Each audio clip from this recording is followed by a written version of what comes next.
Hello friends, अस्सलाम वालेकुम and welcome to reality stories. दोस्तों, मैक्रोनेशिया वेस्टर्न पैसिफिक ओशियन में मौजूद 600 जजीरों की एक जगह को कहते हैं। एक इंतहाई खूबसूरत समुद्री इलाका। 8 साल पहले यहाँ एक अजीब वाकया हुआ। इस जगह एक कब्रिस्तान है। ये कब्रिस्तान यूनान के लोगों ने बनाया था ताकि वो अपने प्यारों को यहाँ दफना सकें। ये कब्रिस्तान एक टाउन पिराया में मौजूद था। सितंबर 2018 में इस जगह एक औरत को दफनाया जा रहा था। ये सिर्फ 49 साल की थी। इसकी मौत कैंसर से हुई थी।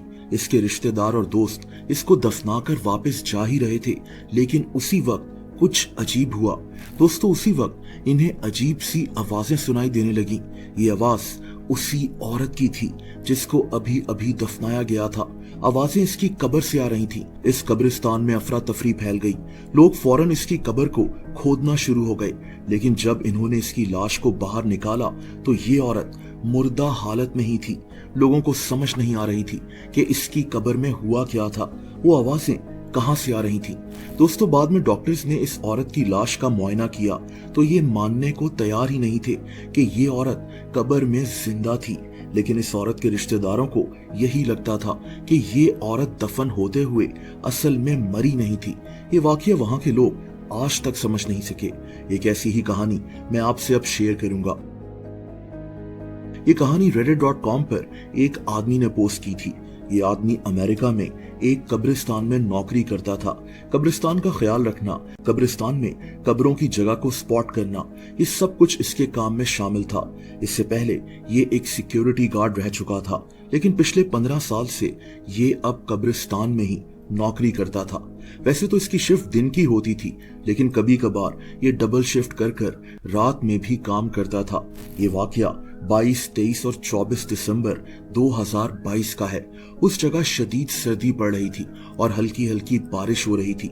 कब्रिस्तान में हर तरफ खामोशी थी। इस आदमी के मुताबिक इसे कभी कभार इस कब्रिस्तान से अजीब सी आवाजें सुनाई देती थीं। ऐसी आवाजें जिनकी कोई लॉजिक नहीं बनती थी, कोई सेंस नहीं बनती थी। लेकिन इस आदमी ने कभी इन आवाजों पर ध्यान नहीं दिया। ये जानता था कि इसे बस ड्यूटी करनी है और अपने घर वापस जाना है।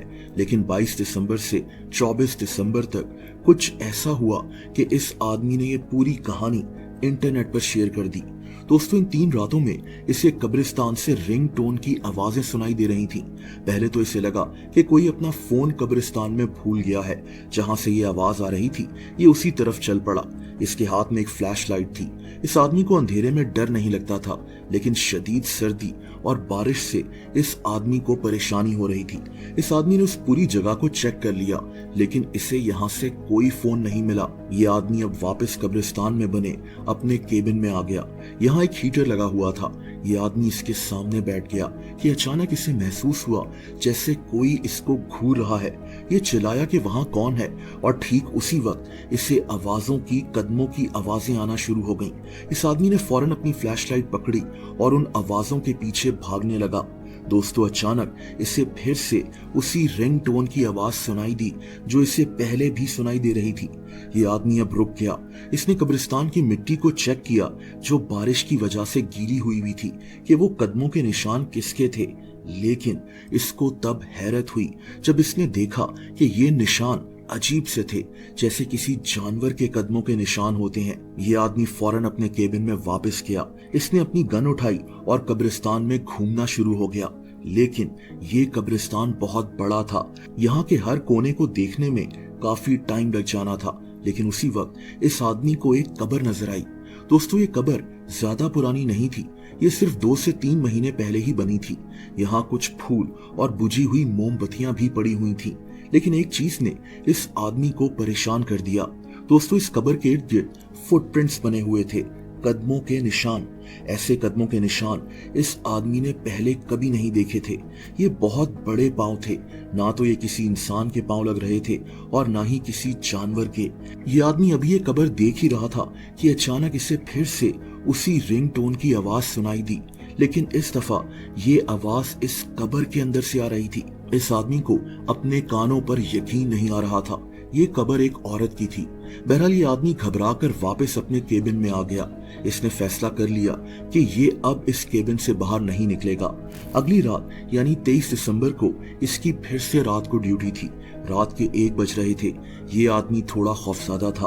पिछली रात के वाकयात इसके जहन में चल रहे थे कि अचानक इसे फिर से उसी रिंगटोन की आवाज सुनाई देना शुरू हो गई। इसके साथ साथ कब्रिस्तान के सन्नाटे में कदमों की आवाजें भी गूंजने लगी, जैसे कोई जोर जोर से भाग रहा हो।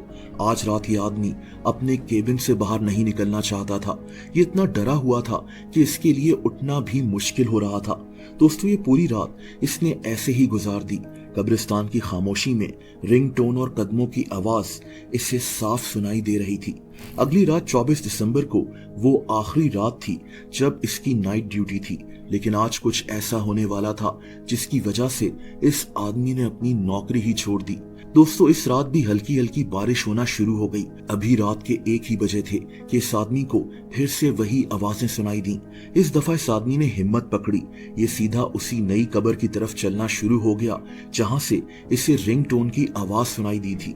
इसका दिल तेज तेज धड़क रहा था, लेकिन जूं ही ये उस कब्र के पास पहुंचा तो इसे ऐसा लगा जैसे इसका खून जम चुका है। दोस्तों, उस कब्र का बुरा हाल हुआ था। इसका हेडस्टोन गायब था जिस पर दफन होने वाले इंसान का नाम वगैरह लिखा जाता है। इस कब्र को खोदा गया था और अंदर रखा हुआ ताबूत टूटा हुआ था। ये ताबूत आधा टूट चुका था। अंदर उस औरत की लाश भी नहीं थी जो इस कब्र में दफन थी। कोई इसकी लाश को उठा कर ले गया था और उसी वक्त इस आदमी को फिर से उसी रिंगटोन की आवाज सुनाई देना शुरू हो गई। ये आवाज इसी कब्र के अंदर से आ रही थी, लेकिन अंदर कोई फोन नहीं दिख रहा था। ये आदमी अपने केबिन की तरफ भागना शुरू हो गया और उसी वक्त इसे एक अजीब सा क्रिएचर दिखाई दिया। एक जानवर की तरह का कोई क्रिएचर जिसे इस आदमी ने पहले कभी नहीं देखा था। इस आदमी के मुताबिक इसका कद 10 फीट तक ऊंचा था। ये अजीब सा क्रिएचर 4 टांगों पर तेज तेज भागता हुआ अंधेरे में गायब हो गया। इस आदमी को अपनी आंखों पर यकीन नहीं आ रहा था कि इसने क्या देखा है। दोस्तों, ये आदमी इतना डरा हुआ था कि अपने केबिन में पहुंचकर इसने अपने केबिन को लॉक कर लिया और फौरन पुलिस को कॉल कर दी। कुछ देर में 2 पुलिस ऑफिसर्स इस कब्रिस्तान में पहुंच चुके थे। इस आदमी ने इन्हें अपनी सारी कहानी बताई, लेकिन ये पुलिस ऑफिसर्स मानने को तैयार ही नहीं थे कि ऐसा भी हो सकता है। ये आदमी उन्हें उस कब्र तक भी लेकर गया। पुलिस ऑफिसर्स कब्र को देखकर चौंक गए, लेकिन इन्हें इस आदमी की रिंगटोन वाली कहानी पर अभी भी यकीन नहीं था। इन्हें ये लगा कि इस आदमी ने कोई जानवर देख लिया है जो उस कब्र से उस औरत की लाश को लेकर भाग गया है। लेकिन ये आदमी अभी भी वही कह रहा था कि वो क्रिएचर ना तो कोई इंसान लग रहा था, ना कोई जानवर। इसके मुताबिक जिस तरह से कब्र खोदकर उस ताबूत को तोड़ा गया था, वो कोई जानवर नहीं कर सकता।